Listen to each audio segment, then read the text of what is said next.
દર્શક મિત્રો પ્રણામ, વંદે માતરમ. વિગત એપિસોડમાં આપણે ઘેરે જ બનાવી શકાય વાળ માટેના એક ચૂર્ણની ચર્ચા કરેલી. એમનો પ્રશ્ન સાંભળીને અમરેલીથી એક પ્રશ્ન આવ્યો છે કે અમને ઘેરે બનાવી શકાય એવું ઘટાદાર વાળ બનાવવા માટેનું કોઈ તેલ સજેસ્ટ કરો ને કે જે અમે ઘેરે બનાવી શકીએ. તો મિત્રો ચોક્કસ એમના પ્રશ્નોનો હું ઉત્તર આપું છું. પૂછનારાએ એવું લખ્યું છે કે વાળ મજબૂત બને, વાળ ઘટાદાર બને, વાળ ચમકીલા અને વધારે કાળા બને, તો ખરવાના બંધ પણ થઈ જાય એ રીતનો પ્રયોગ તમને બતાવું છું. કારણ કે વાળની સમસ્યા જાગતિક છે, આંતરરાષ્ટ્રીય ધોરણે છે. ખાનપાન જ એવું તજાગરમીવાળું થઈ ગયું છે કે એનાથી વાળ ખરવાની શરૂઆત થઈ જાય છે.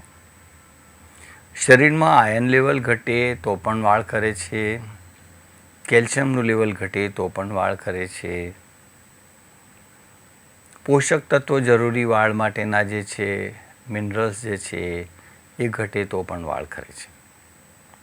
પરંતુ જેમને કોઈ પણ કારણથી વાળ ખરતા હોય એમના માટે એક સરસ મજાનો પૂરક પ્રયોગ બતાવી દઉં છું. તમે આ ઘેરે તેલ બનાવો, એનો ઉપયોગ કરો. આમ તો સર્વોપથી યોગાલય પણ તેલ બનાવે છે માથાના વાળ માટેનું. પ્રભાવતી કેશ તેલ ખૂબ ફાઇન આવે છે, ખૂબ સારા પરિણામો આવે છે. પરંતુ હવે જે લોકો સાત સમંદર પાર છે, અથવા તો જે લોકો એવું દ્રઢપણે માને છે કે ના અમે ઘેરે જે બનાવી શકાય એનો જ ઉપયોગ કરીશું, કારણ કે આજકાલ એવું ચલન વધી રહ્યું છે, તો મિત્રો લખી લો, સરસ મજાનો પ્રયોગ બતાવું છું, ખૂબ સારા પરિણામો મળશે. એના માટે સમજો તમારે 200 ગ્રામ આંબળા લેવાના છે. એટલે કે 200 ગ્રામ આંબળાનો રસ નીકળે એટલા આંબળા લેજો. રસ કુલ 200 ગ્રામ, 250 ગ્રામ જે બી થાય, 100 ગ્રામ થાય તો પણ ચાલે. સમજો 100 ગ્રામ આંબળાનો રસ હોય તો એને વસ્ત્રગાળ કરી દો, એટલે કાપડથી એને ગાળી લેજો. પછી લોખંડની કઢાઈમાં એ રસ નાખો અને તેટલા જ પ્રમાણમાં કાળા તલનું તેલ, થોડો પ્રયાસ કરીને બજારમાંથી કાળા તલનું તેલ ખોળી નાખો અથવા ઓનલાઈન તપાસ કરો. છેલ્લે જો ના મળે તો કોપરાનું તેલ વાપરવાનું. ગેસ પર મૂકીને એને હળવા હાથે થોડી વારે હલાવતા રહેજો, ધીમી આંચે. જ્યારે આમળાની અંદરનું પાણી ઉડી જશે, આમળાનો બધો અર્ક તેલમાં સમાઈ જશે, ત્યારે પાણી ઉડી ગયા પછી તમને ખબર પડશે, હળવો ધુમાડો નીકળશે.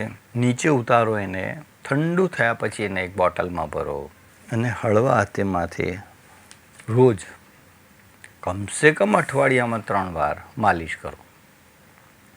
તમે 1-2 વર્ષ વાપરો તો ખરા, કારણ કે વાળની વધવાની સ્પીડ પણ ટીચુક હોય છે.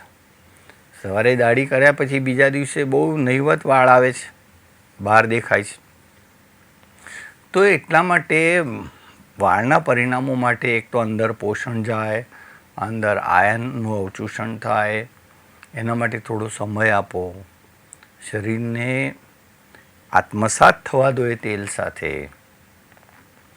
તમને 6-8 મહિનામાં, વર્ષમાં સારામાં સારા પરિણામો મળશે. વાળ ઘટાદાર થશે, વાળ કાળા થશે, પછી લાંબા થશે, ફાટવાના બંધ થઈ જશે, વૃક્ષ નહીં થાય, ભૂખરા નહીં થાય, જે કુદરતી વાળ હોવા જોઈએ એવા થશે. પરંતુ આ તો એક પ્રયોગ થયો, પરંતુ જે પૂરકમાં બીજો પ્રયોગ છે, ગાજર અને બીટનો ઉપયોગ વધારી દેજો. આયર્ન બેઝ બોડીમાં જોઈશે. રોજ માથે તાપ પડે 15-20 મિનિટ એ રીતે અવશ્ય બેસજો. સલાડ ભરપૂર ખાજો, માંસાહારનો ત્યાગ કરજો આટલા સિમ્પલ પ્રયોગો છે. તમે કરી જુઓ મિત્રો. મારી હૃદયપૂર્વકની તમને પ્રાર્થના છે કે આ પ્રયોગ અવશ્ય કરો. ચોક્કસ પરિણામ મળશે જ. અસ્તુ. વંદે માતરમ. આ સંવાદનો શ્રેય ભગવાન શિવના ચરણોમાં અર્પિત કરું છું. જગતજનની ભારત માતાને પ્રણામ કરું છું. આજના વિષયના સમાપનની આજ્ઞા ચાહું છું. નમસ્તે.